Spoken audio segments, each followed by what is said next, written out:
Now this video only applies to the business owners out there because I'm going to be walking you through my method to hiring marketing agencies without wasting any unnecessary money. I'm going to be walking you through kind of my 4 steps from research to knowing my numbers to the questions to the conversations I have with the marketing agencies I work with to help me take my business to the next level, revenue and profit-wise. Stay tuned.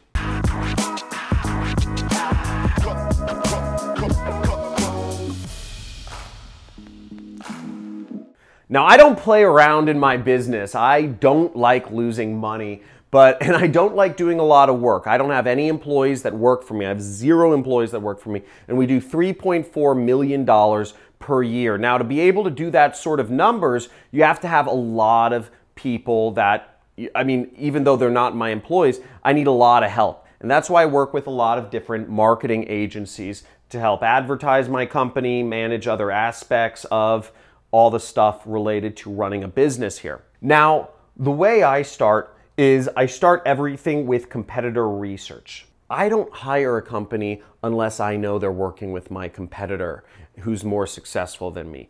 Everything in my business is around knowing who my competitors are that have bigger businesses than me and just ruthlessly copying everything they do until I'm at the same level or better than them. Part of that ruthless copying means I am figuring out what ad agencies or what marketing agencies or what development agencies or what support agencies my competitors are working with. And the way I do that is pretty old school, frankly. I go to conferences and I go to meetups and I go to industry events and I'm talking or just I'm talking on Skype, but I talk with different people in the industry to figure out who's working with who. I ask people for recommendations. Who are you working with? If I see somebody who has some ads I like, I say, who are you working with to put those ads up? Now, running a business is the same as like affiliate marketing. In affiliate marketing, you're basically copying, the best way to do affiliate marketing is to copy ads that are already working for somebody else. It's no different in business. You can just simply find a business that you like and copy as many aspects of it as you can or that you can afford. It's not difficult. You can hire people's employees from them. You can hire their agencies from them. You can do anything. You can to get whatever your competitor is doing, whatever relationships your competitor has, whatever media outlets or key figures that are in that company, you can always find a way to get some of that for yourself, either by hiring the same agencies I found is the lowest hanging fruit to literally stealing your competitor's business. So as I said, I talk with a lot of my competitors. I do research. One other way that I found with mediocre results is actually looking up different ad agencies and seeing who they post as client testimonials. Sometimes you'll see somebody post a client testimonial and they'll be one of my competitors, and then I'll try to work with that agency. I'll at least test them out. The next important thing in terms of hiring a marketing agency or a freelancer, or whoever you're hiring to help your business, is knowing your numbers, okay? Know what you're willing to spend with that freelancer or that agency or that consultant. Know what numbers you need to back yourself into.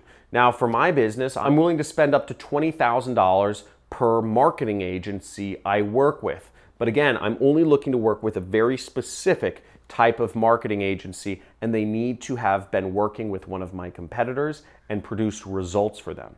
So that narrows the field a lot, but if I know my numbers, I know I'll never lose money. My risk tolerance in my business is $20,000. It may be different in your business, but I stick very firmly to my risk tolerance in my business. I'm willing to spend $20,000 to test out a new agency, and then I will measure if I got results or if I didn't. Usually, I either lose a lot of money or I'll make a ton of money. There's generally no in between. There's generally no judgment calls. It's either A or B. Now, before I work with an agency, I come prepared with a lot of questions, okay? You want to ask whoever you're thinking of working with a lot of questions to see if they're a good fit. Now, the questions I ask people are, these are some of the following questions. I ask them if they are doing the work themselves or if they're working with contractors, if the people they're working with are in-house, meaning in an office. I ask the people if they're employees, first of all.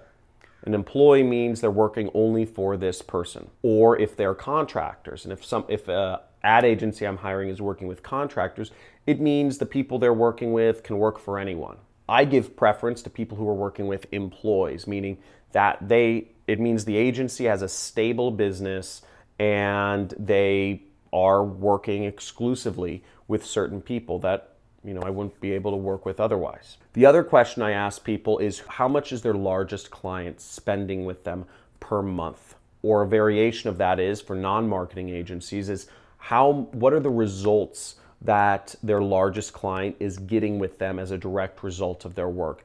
I want to know what the top level of this agency is, what the potential I have to gain from working with a particular marketing agency. Now, in my business, the way I manage my business is I only look at opportunities that can potentially double my business. Again, I'm not interested in working with a marketing agency who can make me an extra $100,000 a month.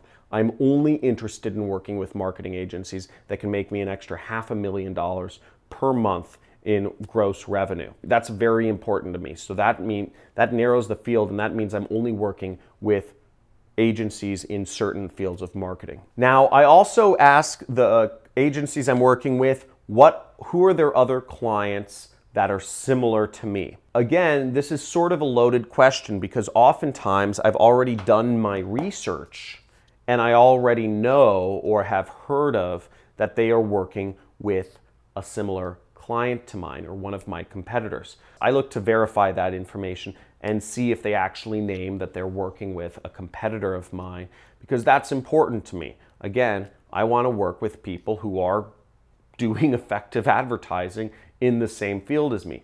I don't like taking risks, and I don't like taking unnecessary risks. Other questions I ask are, what is the role of the person I'm talking to, or what is the role of the owner of the agency? Are they doing any hands-on work themselves, or are they sort of just an account manager, or am I going to be handed off to an account manager and be working with other employees?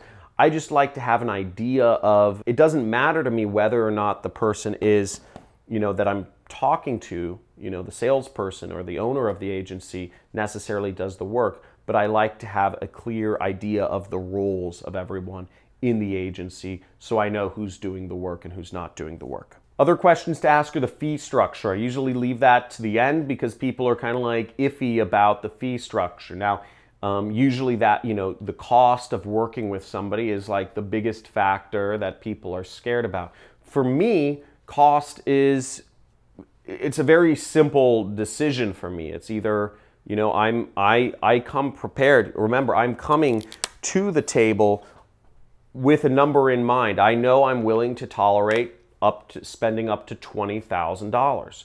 So as long as it's under that, I say, yes, we can do this. If it's over that, I say, no, I can't do this unless the cost is this. And I leave it at that. It's very simple. I like keeping my decision-making to binary decisions. I don't like having, I didn't get a good enough feeling, or I did get a good enough feeling.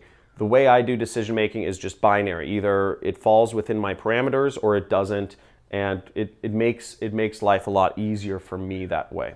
And last but not least, once you've prepared your questions, I gave you a couple, have a conversation with the agency that you're interested in hiring, or the freelancer, I guess you could say, if you're working with freelancers. Generally, how I do conversations is I say, okay, I like setting a structure or an agenda to a conversation, because otherwise, when you're hiring somebody new, the conversations can ramble on. I used to do this the same when I hired employees. I would say, okay, let's structure the conversation this way. I'll tell you a little bit about myself and my company and what our goals are. You tell me a little bit about yourself, your company, and what a good client looks like to you, and then we will go. Then I'd like to discuss, some questions I have for you and how we can potentially work together. That's how I structure my conversations. Me, you, working together. And that tends to keep conversations from going on wild tangents that'll end up wasting both people's time, and wasting your time or another person's time is just generally disrespectful. So I hope this helps you out, whether you're looking to hire a marketing agency for your business or a freelancer or a consultant. I hope my knowledge here helps you get a little better understanding of how you might be able to approach hiring companies or freelancers without wasting money. Now, if so, give this video a like, or if you have any questions for me or ideas for future teaching topics, post it in the comments below. If you'd like to learn a little bit more about what I do for a living to make my income online, I do what's called affiliate marketing, and if you subscribe to my channel, you'll get a free course on how to do affiliate marketing. Speak soon. Thanks for tuning in. See you in my next video, and make sure to hit that notification icon as well to be updated about my future videos.